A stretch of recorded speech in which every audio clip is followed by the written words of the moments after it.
Welcome to NSTV news. నేను సౌజన్య. ముందుగా ముఖ్యాంశాలు. కూటమి పాలనలో రాష్ట్ర అభివృద్ధి పరుగులు పెడుతుందని కొత్తపేట ఎమ్మెల్యే బాండారు సత్యానందరావు వ్యాఖ్యానించారు. బుధవారం ఆలమూరు మండలం చింతలూరు, సూర్యారావుపేట గ్రామాలలో జరిగిన సుపరిపాలనలో తొలి అడుగు కార్యక్రమంలో ఆయన పాల్గొన్నారు. ఇంటింటికి వెళ్లి ప్రభుత్వం నుంచి ప్రజలకు అందుతున్న సంక్షేమ పథకాలను, రాష్ట్రంలో జరుగుతున్న అభివృద్ధి కార్యక్రమాలను వివరించారు. అధికారంలోకి రాగానే ఒకేసారి పెన్షన్ మొత్తాన్ని 1000 రూపాయలు పెంచిన అంశాన్ని ప్రజలకు వివరించారు.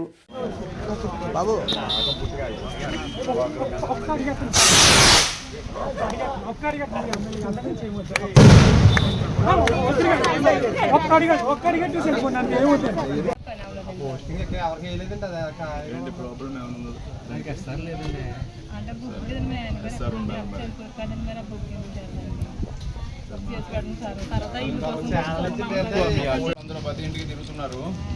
ఏమన్నా చెప్పండి సార్. ఫోటో అండి సార్, ఫోటో అంటే కదా